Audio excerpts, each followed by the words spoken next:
The sound of a splintering cedar plank was the first warning. It was sharp, violent, and utterly out of place on a quiet Tuesday morning.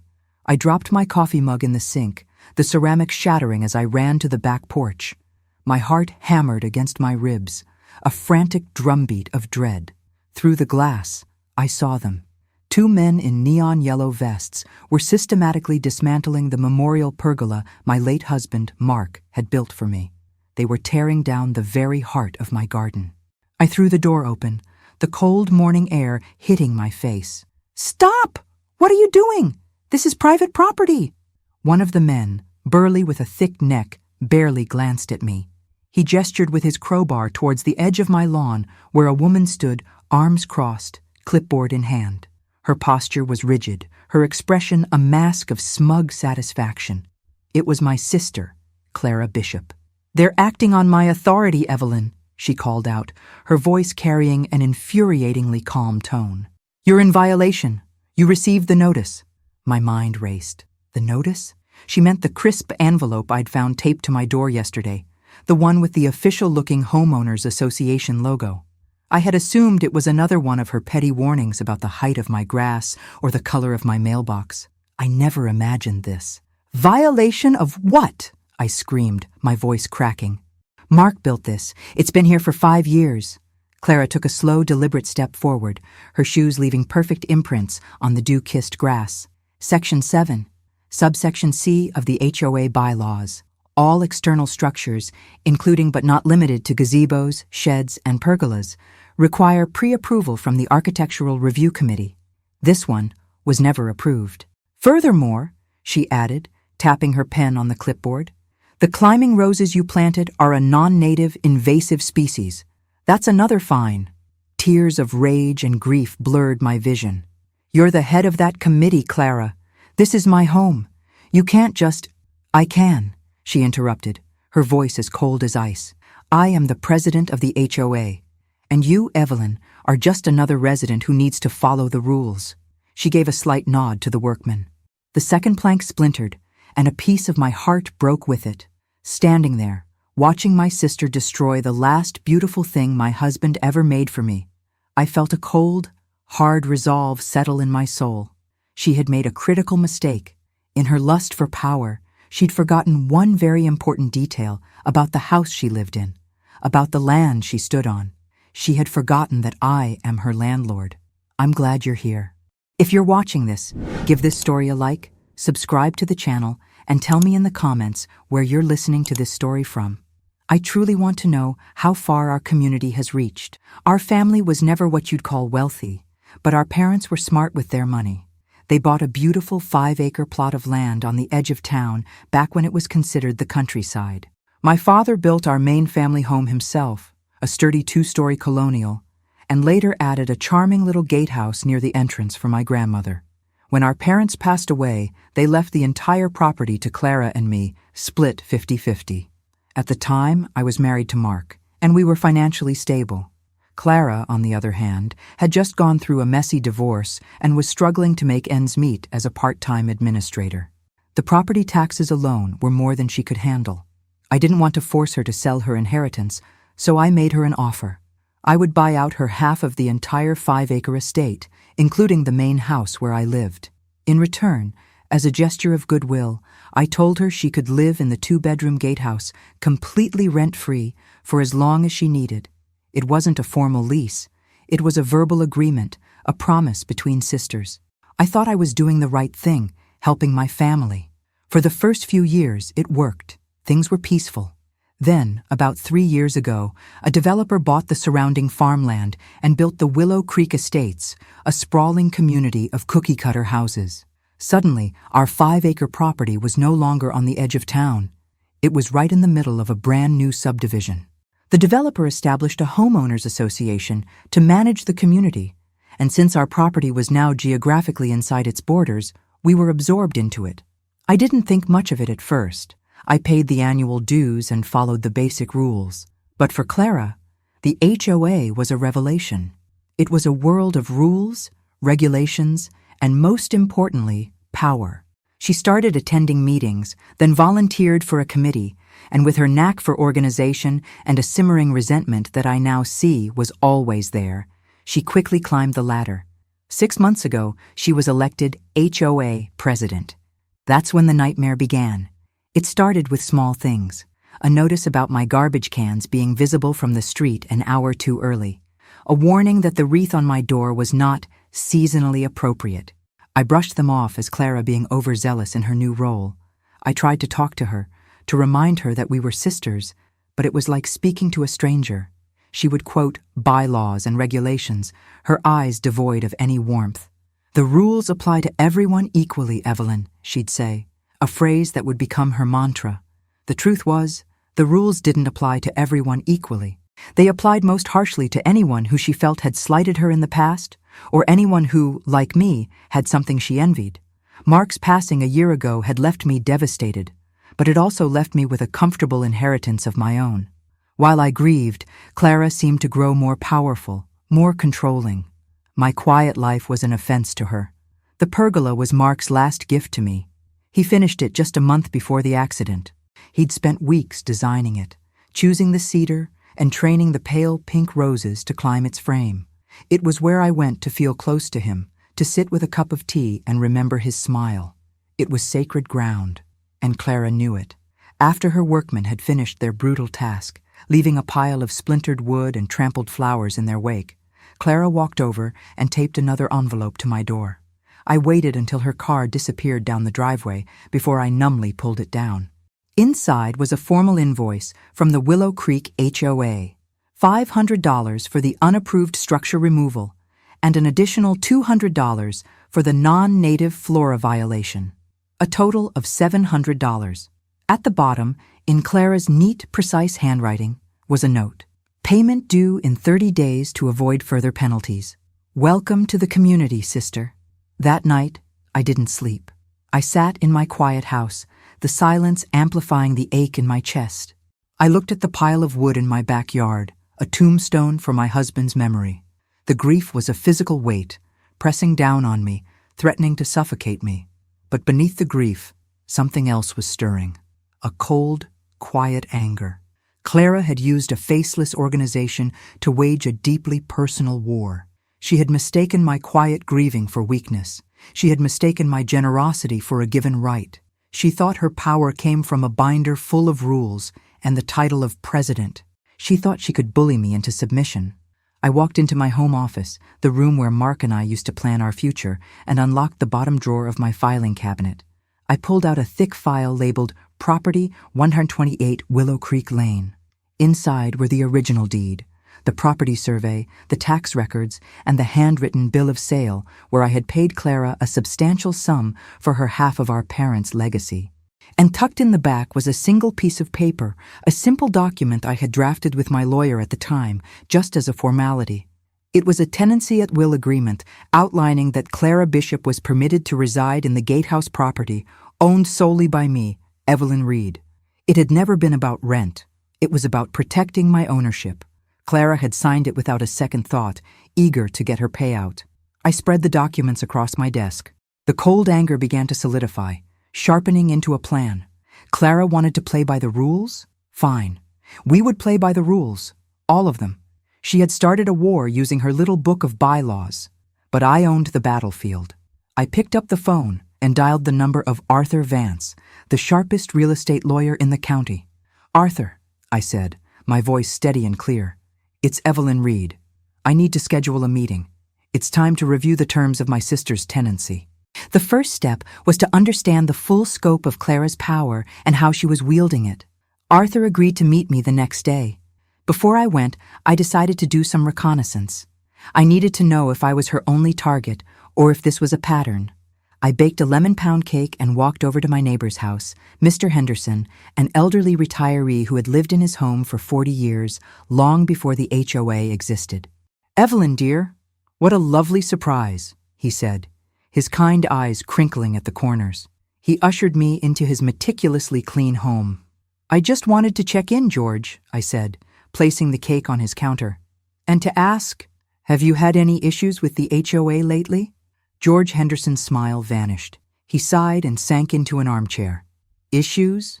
My dear, That sister of yours is running a fiefdom. Last week, I got a $200 fine because my garden gnome was, and I quote, an unapproved lawn ornament that detracts from the uniform aesthetic of the community. A gnome my granddaughter gave me. I've had it in that exact spot for 10 years. He wasn't the only one. He told me about the Miller family down the street, who were fined because their children's basketball hoop was left out overnight. The Chen family, who were ordered to repaint their front door because the shade of blue was half a tint off the approved community palette. Clara was terrorizing the neighborhood, using the bylaws as her personal weapon to enforce her bland, sterile vision of a perfect community. She was fining people for living, for having children, for having grandchildren, for having any semblance of personality. This wasn't just about my pergola anymore. This was about a community being held hostage by a tyrant in a beige pantsuit. When I met with Arthur Vance later that day, I came armed with not just my own story, but the stories of my neighbors. Arthur, a man with a mind as sharp as his tailored suits, listened intently, his fingers steepled. He reviewed my property documents with a fine-toothed comb. "This is fascinating, Evelyn," he said, leaning back in his leather chair.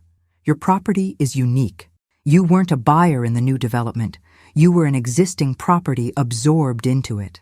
The developer's original covenants have some interesting clauses for pre-existing lots."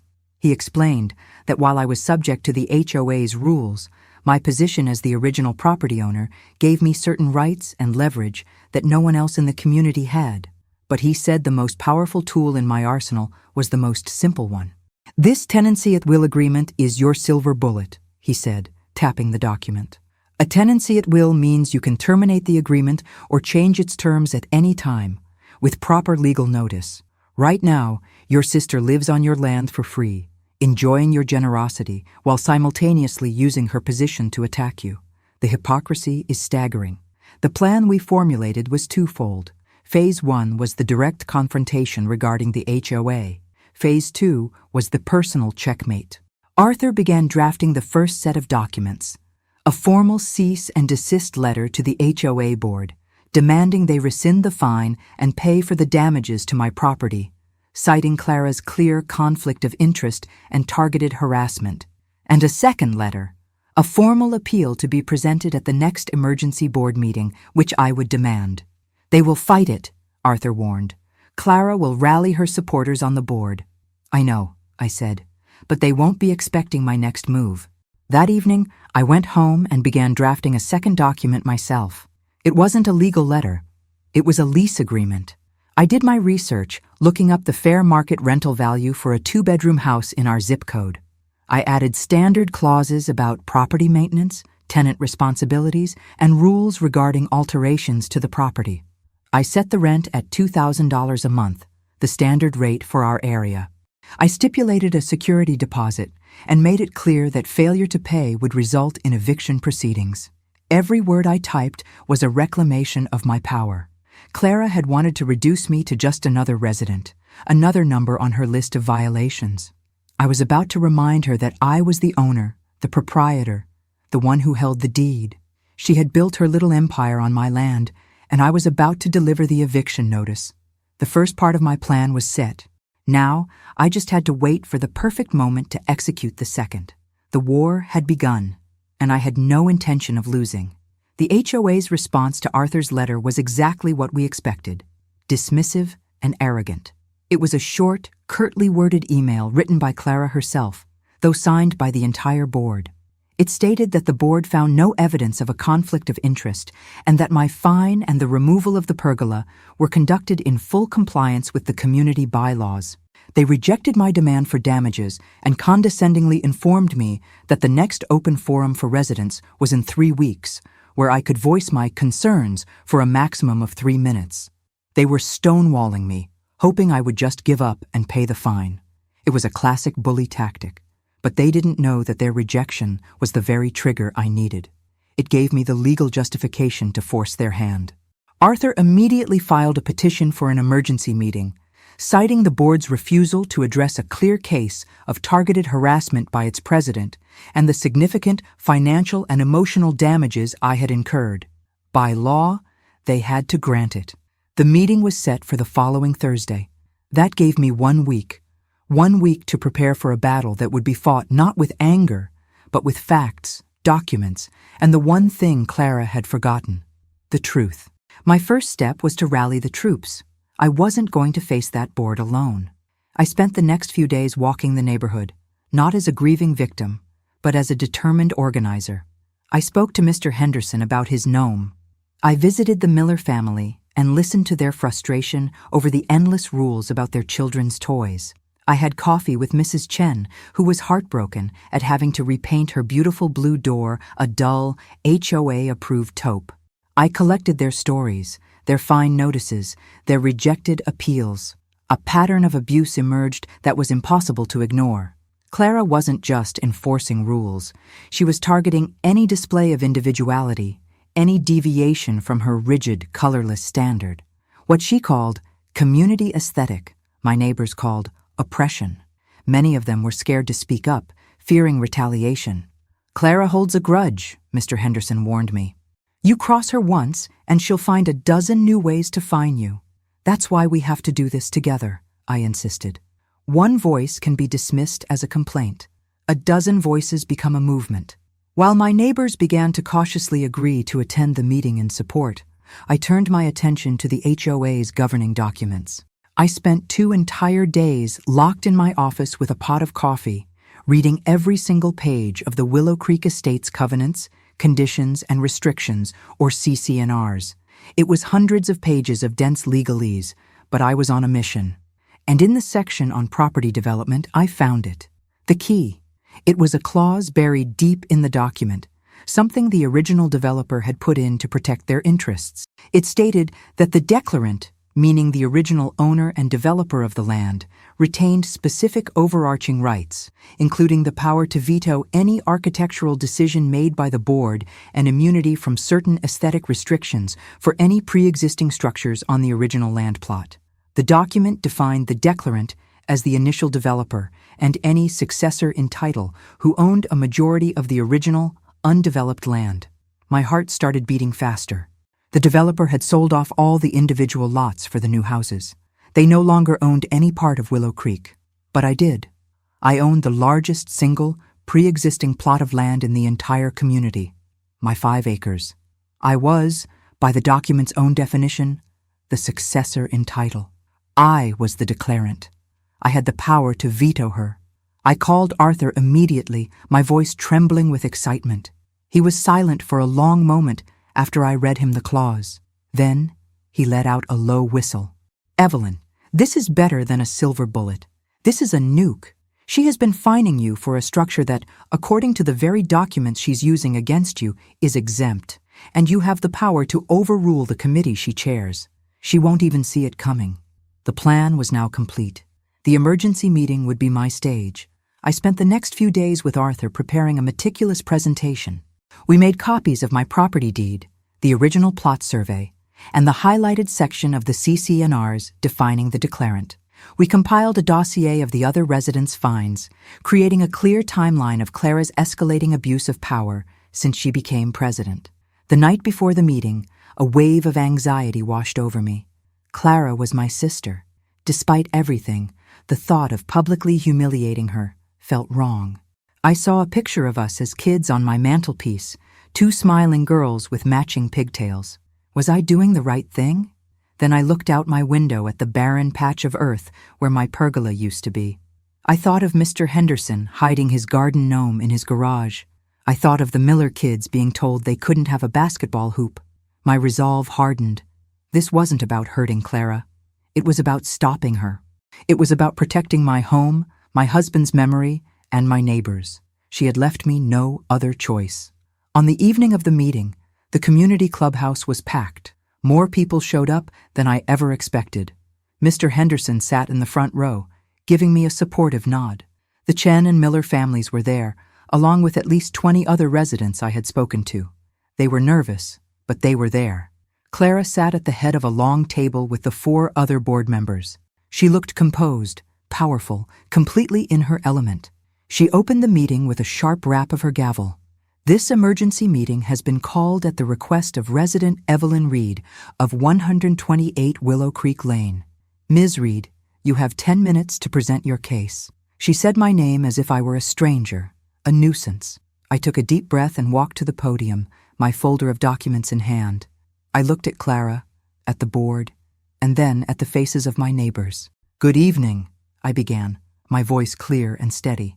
"My name is Evelyn Reed, and I am here tonight because the president of this HOA, Clara Bishop, has engaged in a campaign of targeted harassment against me and many other residents in this room. She has abused her power, levied unfair fines, and destroyed personal property under the guise of enforcing community bylaws." A murmur went through the crowd. Clara's face tightened, a flicker of anger in her eyes. "These are serious and unfounded accusations, Ms. Reed," she said coolly. "Do you have any proof?" "I do," I said, turning to a projector Arthur had helped me set up. "I have proof of a fine for a garden gnome, proof of a penalty for the wrong shade of blue paint. And I have this." I clicked a button, and a photo of my destroyed pergola filled the screen. Gasps rippled through the room. This was a memorial to my late husband. It stood for 5 years without a single complaint. Its destruction was ordered by President Bishop one day after she was unable to bully me into ceding a portion of my property for the new community garden she wanted. That was a detail I had saved. A month earlier, Clara had approached me about donating a 1/4 acre of my backyard for a community vegetable garden. I had politely refused. A week later, the petty fines began. Clara slammed her gavel. "This is irrelevant. The structure was unapproved." "That's where you're mistaken," I said, my voice dropping as I prepared to deliver the final blow. I distributed the copies of my documents to the board members. "If you'll direct your attention to the papers in front of you, specifically the CC&Rs, Section 12, Subsection D, regarding the rights of the declarant. As you can see, the declarant is defined as the original developer or their successor in title. As the owner of the largest remaining parcel of the original land plot, that successor is me." The board members began to read, their eyes widening. I could see the confusion and then the dawning realization on their faces. Clara snatched the paper, her face turning pale as she read the highlighted clause. "According to these bylaws, your bylaws, Madam President, my property is exempt from the very violations you cited. And furthermore," I continued, my voice ringing with authority, "the declarant retains the power to veto any and all decisions made by the Architectural Review Committee. Therefore, as the declarant, I hereby veto the decision to remove my pergola. I veto the fine against me. I veto the fine against Mr. Henderson for his gnome, and I veto the fine against the Chen family for their door." The room was utterly silent for a moment, and then it erupted. People started clapping, cheering. The board members were looking at Clara, then back at the documents, then at each other, completely stunned. Clara was speechless, her mouth opening and closing like a fish. She had been beaten with her own rule book. Her ultimate weapon had been turned against her. I looked directly at my sister, her face a mixture of shock and pure hatred. "You wanted to run this community by the book, Clara," I said, my voice low but carrying across the now quiet room. "Congratulations. You are now required to do so." The meeting descended into chaos. The board voted to table all of Clara's recent fines pending a legal review. My neighbors felt emboldened, lining up at the podium to share their own stories of harassment. Clara's reign of terror was over. She sat there, utterly defeated, a queen dethroned in her own court. I had won the public battle, but I wasn't finished. As I packed up my things, I made eye contact with her one last time. She had no idea that Phase 2 of my plan was about to be delivered right to her front door. The rent was coming due. The drive home from the clubhouse was surreal. My quiet street was abuzz with activity. Neighbors were gathered on their lawns, talking excitedly. As I pulled into my driveway, a small cheer went up. Mr. Henderson walked over, his face beaming. "Evelyn, you were magnificent! A true leader," he said, shaking my hand with surprising strength. The Millers and the Chens came over to thank me, their faces full of relief. For the first time in months, the oppressive cloud Clara had cast over the neighborhood had lifted. There was a sense of hope, of community reborn. But my eyes kept drifting down the long driveway to the small gatehouse at the entrance of my property. I saw Clara's car parked there, a solitary island in the sea of my land. The lights inside were off. I could only imagine the silent, seething rage that was consuming her in the darkness. My public victory at the meeting was a major battle won, but the war for my peace of mind was personal, and it was about to be fought on her doorstep. The next morning, I printed the documents. The first was a formal 30-day notice, drafted by Arthur, informing her that the terms of her tenancy at will were being amended. The second was the lease agreement I had meticulously prepared.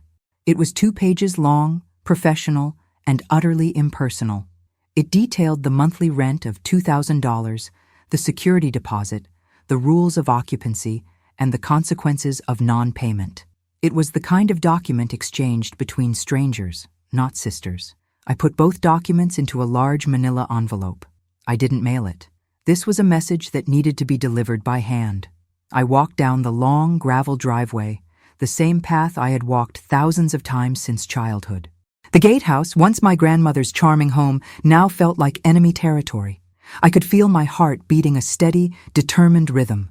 There was no anger, no glee, just a cold, necessary resolve. I knocked on the door. It took a full minute before it opened a crack. Clara peeked out.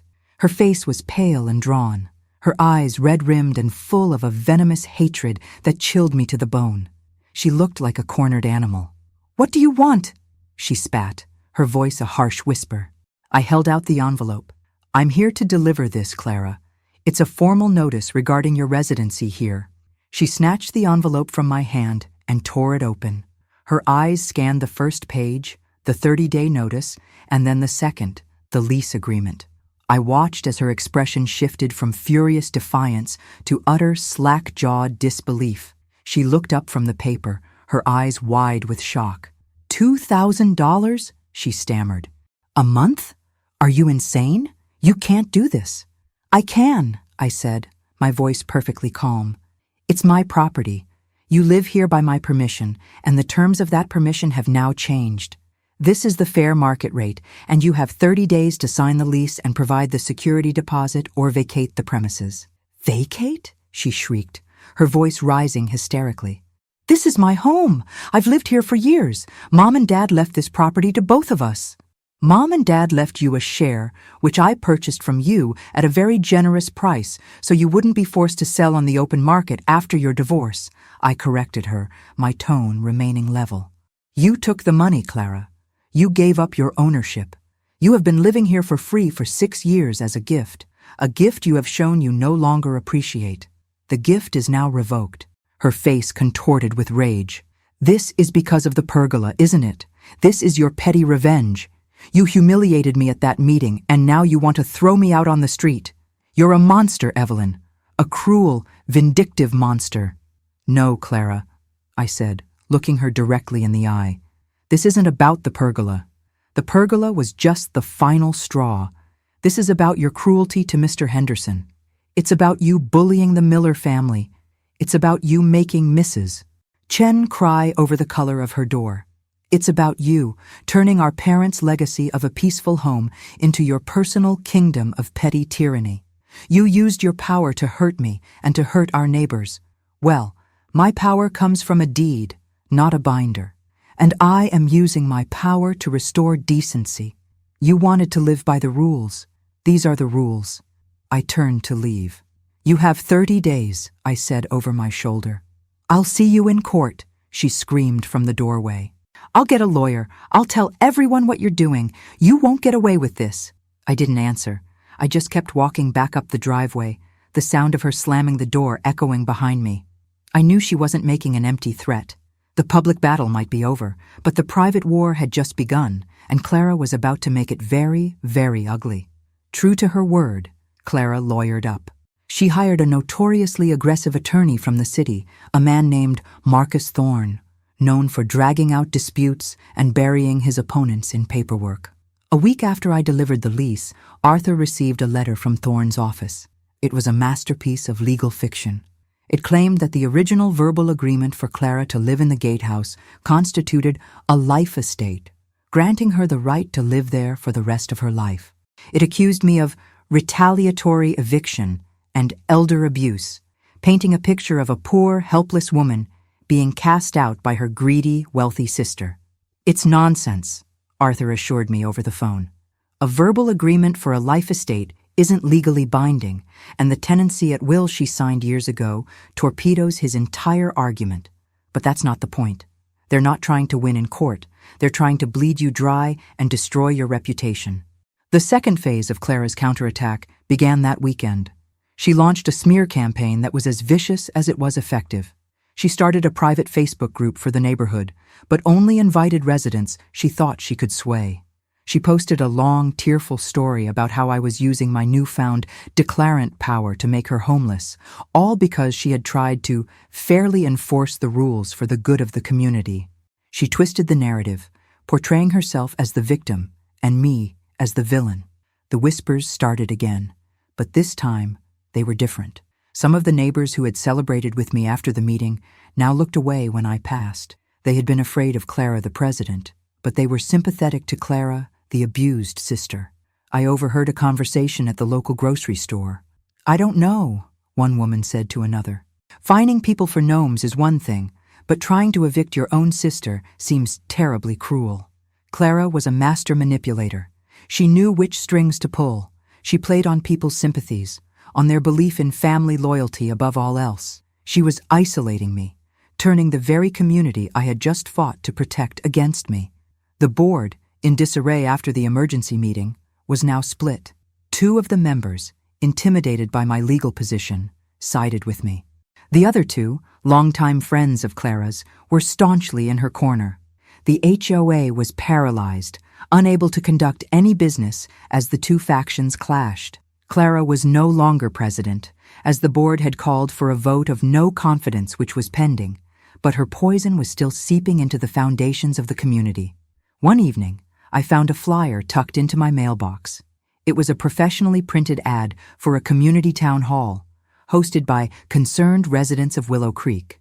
The topic was protecting our neighbors from predatory property actions. It was scheduled to be held at the public library. It was Clara's attempt to hold a public trial, to put me in the court of public opinion. At the bottom was a picture of the gatehouse with a caption, "Should family be treated this way?" I felt a surge of exhaustion. This was the war of attrition Arthur had warned me about. Clara was trying to wear me down, to make my life so unpleasant that I would eventually give in, just for a moment of peace. I sat at my kitchen table, the flyer in my hand, and looked out at the lights of the gatehouse twinkling at the end of my driveway. It was a constant, taunting reminder of her presence, of her defiance. Arthur's advice was to ignore it. Don't engage. Don't go to her sham meeting. Stick to the legal process. We file the official eviction paperwork the day after her 30 days are up. The law is on our side. But I knew it wasn't that simple. A legal victory would feel hollow if I lost my community in the process. I had to find a way to cut through her lies, to show people the truth of who Clara really was. I needed more than a deed and a lease. I needed undeniable proof of her character, something that would dismantle her victim narrative once and for all. I didn't know what it was yet, but I knew I had to find it. The clock was ticking, not just on Clara's 30-day notice, but on my standing in the neighborhood I called home. The atmosphere in Willow Creek had grown cold. Clara's narrative was taking root. She was the martyred president who only wanted what was best, and I was the cruel sister using a legal technicality to punish her.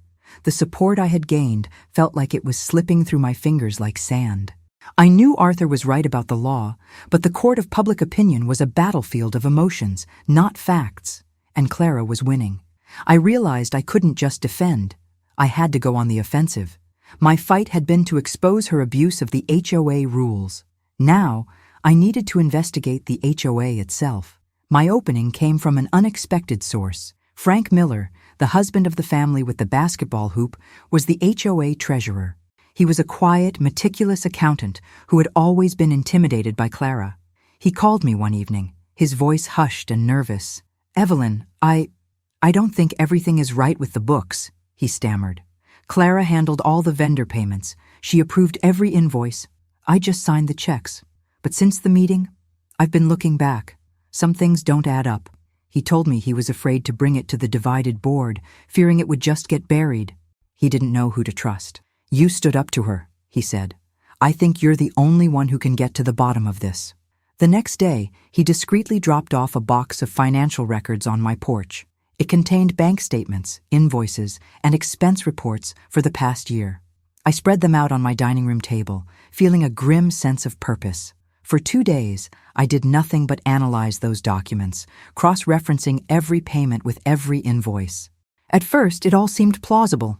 Payments to Oakwood Landscaping for lawn maintenance, Precision Paving for driveway repairs, Community Solutions LLC for consulting services. But then I started digging deeper. I looked up Oakwood Landscaping. Their address was a P.O. box. The phone number went to a generic voicemail. A quick search of state business records revealed it was a company that had been registered just 6 months ago, the same month Clara was elected president. The owner was listed as C. Bishop. My blood ran cold. She was paying herself with HOA funds. It was the same story for Precision Paving and Community Solutions LLC. They were all shell companies registered by Clara with no physical addresses or real employees. She had been submitting inflated, fraudulent invoices and then paying herself out of the community's reserve funds. She wasn't just a bully. She was an embezzler. She had stolen thousands of dollars from the very neighbors she claimed to be protecting. The fines she levied weren't just about power. They were about replenishing the funds she was siphoning off. I had found it. The undeniable proof. This went far beyond a family dispute or HOA drama. This was a crime. I immediately called Arthur, and the excitement in my voice was palpable. We spent the next day compiling the evidence into an airtight file. Copies of the fraudulent invoices, the state business registrations for her shell companies, and the bank statements showing the direct flow of HOA funds into accounts she controlled. The night before Clara's sham town hall, I made my move. I didn't call her. I didn't send a letter. I walked down that long driveway one more time, but this time I wasn't carrying a lease agreement. I was carrying a thick accordion file filled with her ruin. I knocked on the door of the gatehouse. She opened it, a smug, defiant look on her face. She was probably expecting me to beg her to call off her meeting. "Come to surrender, Evelyn?" she sneered. "No, Clara," I said quietly. "I've come to give you a choice." I walked past her into the small living room and placed the file on her coffee table. I didn't say a word. I just opened it, revealing the top page, the business registration for Oakwood Landscaping, with her name clearly listed as the sole proprietor. I watched her face as she looked at it. The color drained away completely. Her smugness evaporated, replaced by a raw, primal fear. She sank onto the sofa, her hands trembling as she flipped through the pages. She saw the invoices she had created, the bank statements she thought no one would ever scrutinize. She saw her entire scheme laid bare. "How?" she whispered, her voice barely audible. "It's over, Clara," I said, my voice devoid of triumph, only a deep, weary sadness. "They trusted you. Our neighbors trusted you with their money, and you stole from them to fund your lifestyle." She started to cry, not tears of remorse, but tears of self-pity. "I needed the money," she sobbed. "You have everything, Evelyn. A beautiful house, Mark's inheritance. I have nothing. I deserved something too." "You deserved the help I gave you," I countered, my voice hardening. "You had a home, rent-free. You had a sister who cared about you.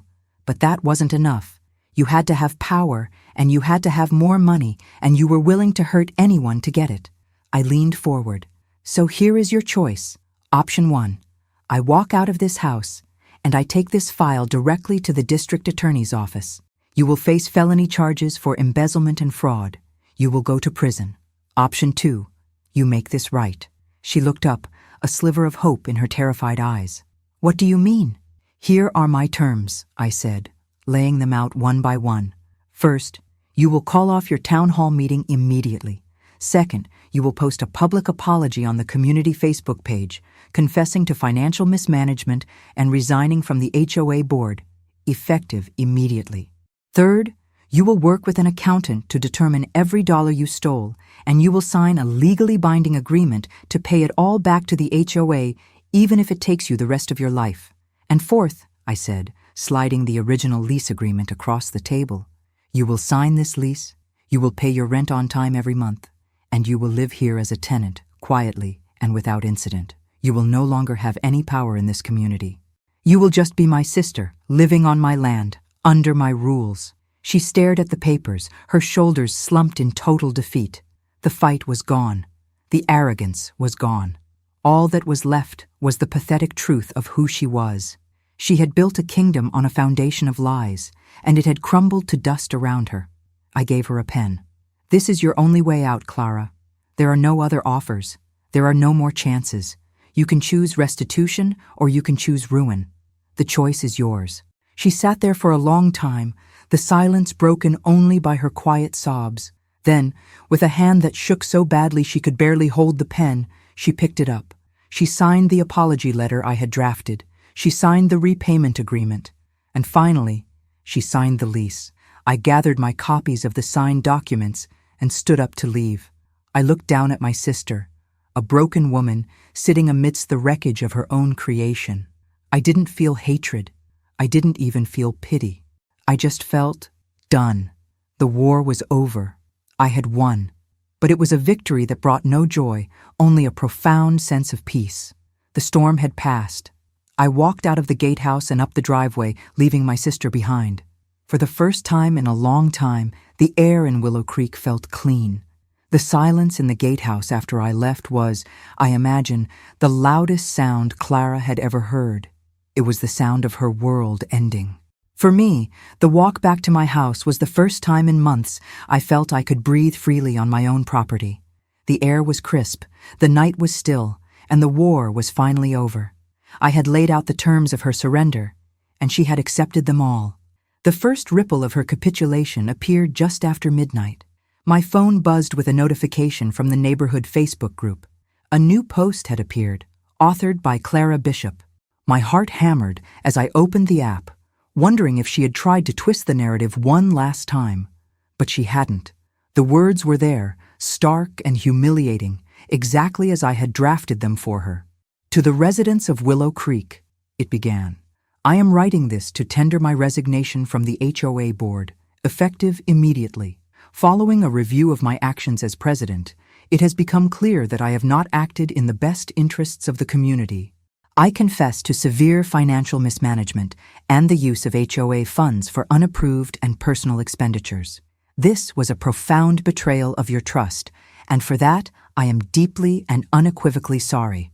A full audit will be conducted, and I have signed a binding agreement to repay every dollar that was misappropriated. I have failed you as a leader and as a neighbor. I ask not for your forgiveness, but for the chance to make restitution." The post landed like a bomb. Within minutes, the comments section exploded.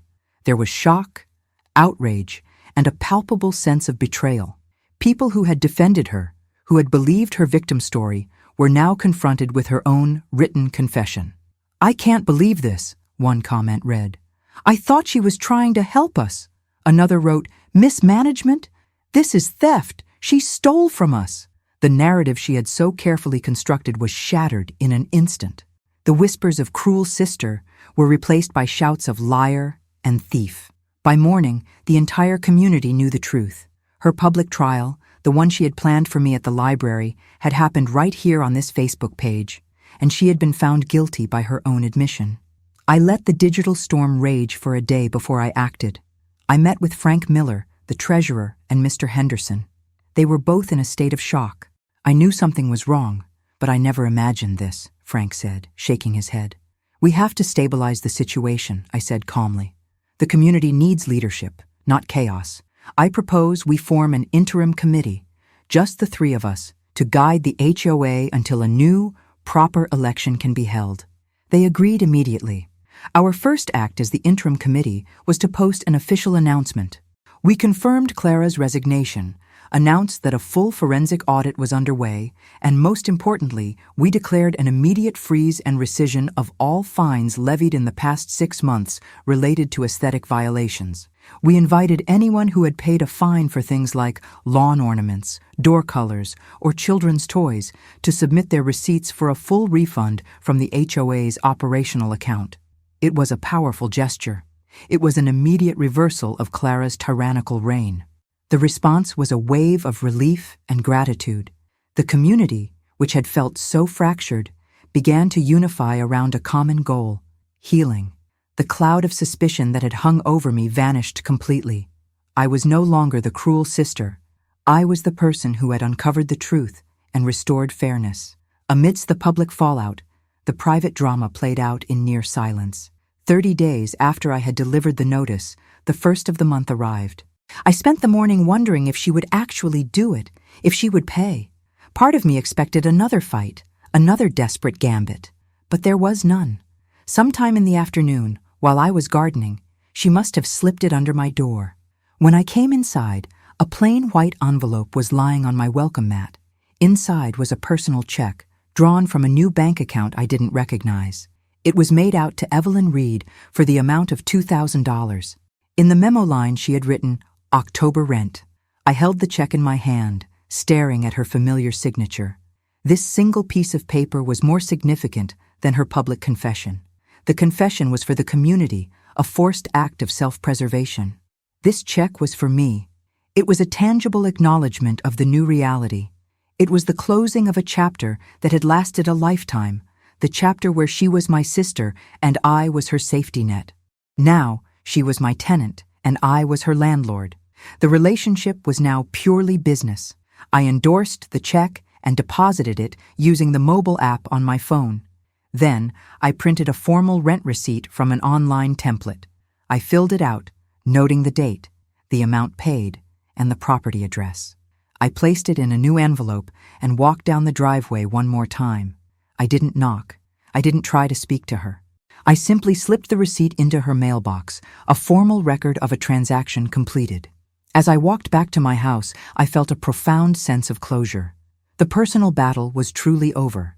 Clara's financial debt was now to the community. Her residential status was now a matter of contract, and my emotional debt to our shared past had finally been paid in full. Life at the gatehouse became unnervingly quiet. Clara became a ghost on my property. I would see her car coming and going at odd hours, but I rarely saw her. The blinds on her windows were almost always drawn. The vibrant flower pots she once kept on her small porch withered from neglect. She was a recluse, trapped in a home that was no longer her sanctuary but her prison, surrounded by the neighbors she had betrayed, and living under the authority of the sister she had tried to destroy. One Saturday, I was pruning the roses near the edge of my lawn when her car pulled up the driveway. She got out with a single bag of groceries and hurried towards her door, her head down, trying to avoid making eye contact. But she stumbled on a loose piece of gravel and the bag tore, sending an apple and a can of soup rolling across the driveway. For a moment, the old instinct kicked in. The desire to run over, to help my sister, to ask if she was okay. But I stopped myself. I stood there, shears in hand, and simply watched. She scrambled to pick up her spilled groceries, her face flushed with humiliation. She didn't look at me. She just gathered her things and practically ran inside, slamming the door behind her. In that moment, I understood the full depth of what had been broken. It wasn't just trust or love. It was the very fabric of our shared history. We were now two strangers living on the same plot of land, separated by a chasm of her own making, a chasm that could never be crossed again. The forensic audit took 3 weeks, and the final report was devastating. Frank Miller presented the findings at a special town hall meeting, the one I had insisted be open and transparent. The number was larger than any of us had imagined. Over the course of her 6-month presidency, Clara had embezzled just over $47,000 from the Willow Creek HOA. She had used the money for a luxury car lease, designer clothes, and a vacation to a Caribbean resort she had told everyone was a work conference. The anger in the room was white-hot. People felt violated, personally and financially. There were calls for criminal charges, for her to be prosecuted to the fullest extent of the law. I let them vent. I let them rage. When the room finally quieted down, I stood up from my seat in the audience. "I understand your anger," I said, my voice projecting through the silent room. "What she did was a betrayal of the highest order, and you have every right to pursue legal action. However, I want to present the path we, the interim committee, have already put in place. I explained the legally binding repayment agreement Clara had signed. An attorney specializing in restitution had structured it so that a significant portion of her income, from the part-time job she now had to work full-time, was automatically garnished and deposited directly into the HOA's reserve account. Prosecuting her will cost the community more money in legal fees, I concluded. This path ensures you get your money back. It ensures she spends years, possibly decades, paying for what she did. It is a sentence of financial servitude, which for her is a prison of its own. It was a practical argument, not an emotional one, and it resonated. The community voted to accept the restitution plan. They wanted their money back more than they wanted a symbolic pound of flesh. Justice would be served, not with a gavel, but with a monthly bank transfer. With the financial crisis handled, it was time to rebuild the HOA's leadership. A new election was called. Several people approached me, urging me to run for president. "You're the only one we trust, Evelyn," Mrs. Chen told me. I was grateful, but I politely and firmly refused. I didn't do this because I wanted power, I told them. I did this because power was being abused. The last thing this community needs is another leader who has a personal stake in every decision. Instead, I nominated Mr. Henderson. He was retired, fair-minded, and respected by everyone. He represented the quiet, decent values that the community had been founded on. He won the election in a landslide. I did agree to serve on one committee, the Architectural Review Committee. I wanted to ensure that the body Clara had used as a weapon of oppression would become a force for reasonable and fair-minded collaboration. A few weeks after the new board was in place, I was working in my garden on a Saturday morning when a truck pulled up and several of my neighbors got out. It was Mr. Henderson, the Millers, and the Chens. They were carrying tool belts and lumber. "We were thinking," Mr. Henderson said, a warm smile on his face, "this spot looks a little empty." I felt tears well up in my eyes. "You don't have to do that." "We know," Frank Miller said, clapping the sawdust from his hands. "We want to. What Clara tore down, this community will rebuild." And so they did. We spent the entire weekend rebuilding the pergola. It was a different design than the one Mark had built. Simpler, sturdier, but it was infused with a new kind of love, the love of a community that had been broken and was now healing itself. As we worked, we talked and laughed. Mrs. Chen brought over homemade dumplings. The Miller kids played tag on the lawn. It wasn't just a structure we were building. It was a testament to our resilience. When the final post was set and the last beam was secured, we all stood back and admired our work. It was beautiful, more beautiful than the original, because it held the story of all of us. Life in Willow Creek settled into a new, peaceful normal. The HOA, under Mr. Henderson's gentle guidance, became an almost invisible, helpful presence. The rules were applied with common sense and a dose of humanity. People put their gnomes back on their lawns.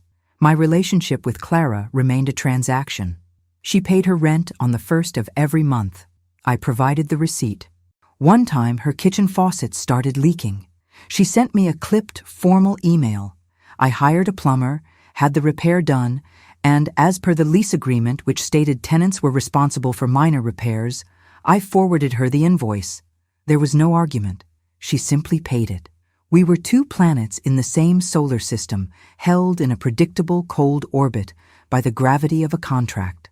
A year after the meeting that changed everything, I was sitting on a bench under my new pergola. The climbing roses I had replanted were beginning to wind their way up the posts. The evening was quiet, the air filled with the scent of jasmine and freshly cut grass. I could see the lights on in the gatehouse, a small, solitary square of yellow in the distance. I thought about the immense cost of the past year. I had lost the sister I grew up with. That happy, smiling girl from the photograph on my mantel was gone forever, replaced by a bitter tenant who was a stranger to me. But as I looked around at the peaceful homes, at the community I had fought for, at this beautiful structure built by the hands of friends, I knew what I had gained was so much more. I had saved my home. I had discovered a strength I never knew I possessed, and I had learned that true power isn't about having control over others. It's about having the courage to stand for what is right, and the grace to help rebuild when the storm has passed. The scars were there, a permanent reminder of the battle. But for the first time, they didn't ache. They were just a part of a story that finally had a peaceful ending. The quiet rhythm of my new life was something I cherished. The monthly rent check from Clara, the peaceful HOA meetings, the friendly waves from neighbors. It all contributed to a sense of stability that I had fought so hard to win back. My home was once again my sanctuary. But as the seasons changed, a new and unexpected problem began to emerge from the gatehouse, one that wasn't covered by any lease agreement or HOA bylaw. It was a problem of decay. Clara had become a hermit, and her neglect was beginning to show on the property.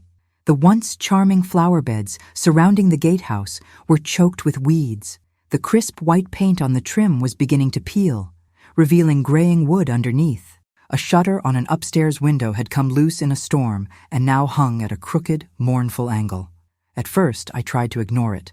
My lease with her stipulated that she was responsible for basic upkeep, mowing the small lawn, keeping the premises tidy, but it said nothing about extensive gardening or cosmetic repairs, which were technically the landlord's responsibility. My responsibility. The irony was bitter. I was now legally obligated to maintain the home of the woman who had tried to ruin mine. I sent her a polite, formal email, as was our new custom. "Clara," I wrote, "I've scheduled a painter to provide an estimate for the exterior trim of the gatehouse and a handyman to repair the broken shutter. They will need access to the property next Tuesday. Please confirm." Her reply was a single clipped sentence. "The work is unnecessary," I wrote back. "As per my rights as the landlord, I am required to maintain the property. The work will proceed as scheduled." On the Tuesday the workers were supposed to arrive, I received another email from her, sent at 6 a.m. "I will not be home. I will not grant access." I stood on my porch, looking down at the gatehouse. The peeling paint seemed to mock me. This was her new form of rebellion. She couldn't fight me with rules or lawyers anymore, so she was fighting me with passive-aggressive neglect. She knew I took pride in our family property. She knew seeing it fall into disrepair would hurt me. She was weaponizing decay, making the gatehouse a visible symbol of her resentment, an eyesore at the entrance to my beautiful home. My first instinct was frustration. I could hire a lawyer, force the issue, and exercise my legal right to access for repairs. But the thought of another legal battle, more letters, more conflict, was exhausting. It felt like a step backward. I had to find a different way. My solution came during a conversation with Mr. Henderson. I was explaining the situation to him as we sat under the pergola. "She's letting the place fall apart out of spite," I said, sighing. He nodded thoughtfully. "You know, Evelyn, sometimes the best way to manage a difficult tenant is to give them a reason to care." He reminded me of the community garden idea, the very project Clara had tried to bully me into giving up my land for. "The community is still very interested in starting one," he said. "The board has been looking at a small, unused plot of common land, but it's not ideal. The soil is poor." An idea sparked in my mind, a long shot, but one that felt right. The gatehouse had a sizable, sunny backyard, the soil rich and dark from my grandmother's years of tending to it. It was the perfect spot for a garden. That evening, I drafted another email to Clara. It was a different kind of proposal.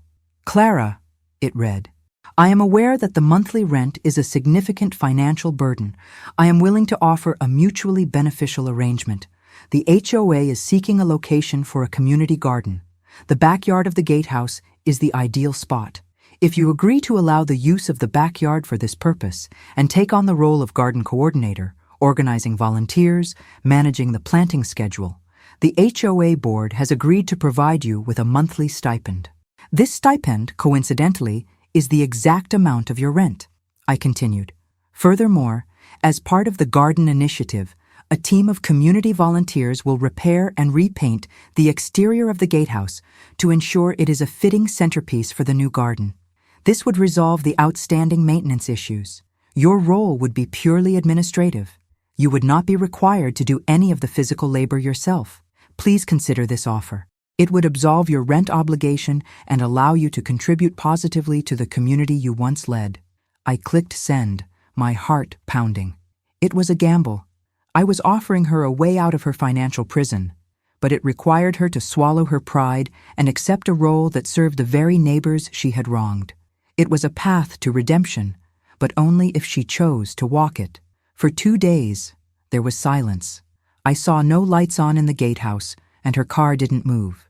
I began to think she had rejected the offer out of pure spite, preferring her miserable solitude to any form of cooperation. Then, on the 3rd morning, a reply appeared in my inbox. It was one word: fine. It wasn't an enthusiastic acceptance. It wasn't a thank you, but it was a yes. It was the first crack in the wall of ice she had built around herself. The transformation was slow, but it was undeniable. The following Saturday, a group of us from the neighborhood arrived at the gatehouse. Mr. Henderson was there, along with the Millers, the Chens, and a dozen other volunteers. Clara stood on her small porch, arms crossed, watching us with a wary, uncertain expression. She looked thin and tired. I didn't address her directly. I spoke to the group. All right, everyone. Thank you for coming. The first step is to get this beautiful house looking its best. We spent the entire day working. We scraped the old peeling paint, sanded the trim, and fixed the broken shutter. We were a team, laughing and working together in the bright sunshine. Clara stayed inside for most of the day, but I saw her peeking through the blinds, watching this flurry of communal activity outside her window. Late in the afternoon, as we were finishing up the first coat of paint, she emerged from the house. She was holding a tray with a pitcher of iced tea and some plastic cups. She didn't make eye contact with me. She walked over to Mr. Henderson and said quietly, "Some of you might be thirsty."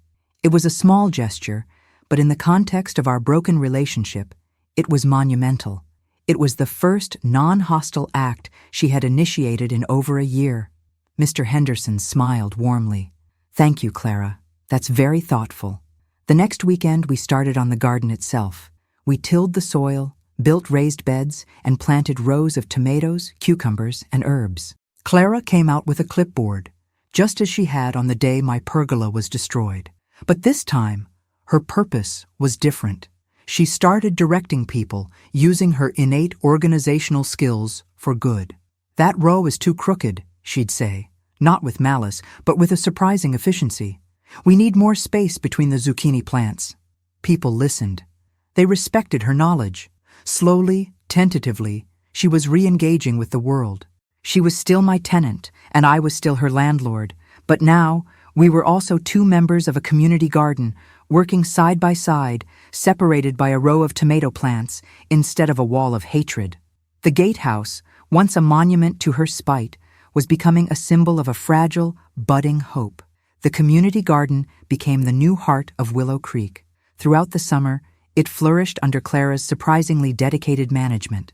She was there every day, clipboard in hand, coordinating watering schedules and organizing weeding parties. She spoke more, even managed a tight-lipped smile now and then. The neighbors, seeing her consistent effort, began to treat her not as a disgraced former president, but as Clara, the garden manager. Her identity was being rebuilt, seedling by seedling. Our interactions remained minimal and functional. We'd nod to each other at the garden. We'd exchange brief emails about maintenance. The rent payment was replaced by a monthly report from the HOA confirming her stipend had been processed. The contract between us was still there, but it was now buffered by a fragile layer of civility. One particularly hot afternoon in late August, I was staking my own tomato plants in the garden when I saw Clara struggling to carry a heavy bag of fertilizer from her car. She was straining, her face red. Before I could even think, the old instinct took over. I walked over. "Let me help you with that," I said. She looked up, startled. For a moment, her old defensiveness flickered in her eyes, but then it softened. "It's heavy," she said, her voice quiet. "I can see that," I replied. I took one side of the bag, and she took the other. Together, we carried it over to the potting shed.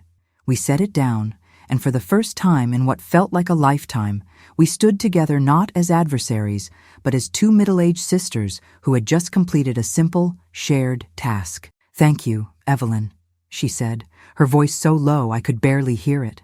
It was the first time she had used my name without a sneer. It was the first time she had thanked me for anything. "You're welcome, Clara," I said. It wasn't a grand reconciliation. It wasn't a tearful apology. There were no hugs, no promises that everything would go back to the way it was. We both knew that was impossible. Too much had been broken. Too many cruel words had been said. The deep, jagged wound of her betrayal would always be a scar on our family history. But it was something. It was a moment of grace, a recognition that even after the most devastating of wars, a truce could be found on common ground. I left her there by the shed and walked back to my own house. I sat on the bench under the pergola, the one built by the hands of my friends, and looked down the long driveway at the gatehouse. It was no longer an eyesore. It was pristine, with its fresh paint and repaired shutter, surrounded by a vibrant, thriving garden that was feeding our entire community. I thought about the journey of the past 2 years, the grief, the rage, the fight, the cold victory, and finally, this quiet, complicated peace. Clara was still my tenant. Her debt was still being paid.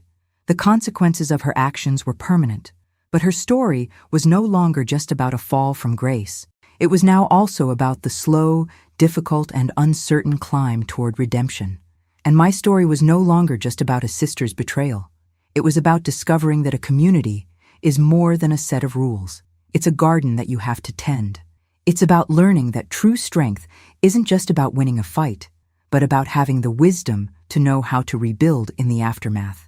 The pergola stood as a symbol, not of what I had lost, but of what we had all built together.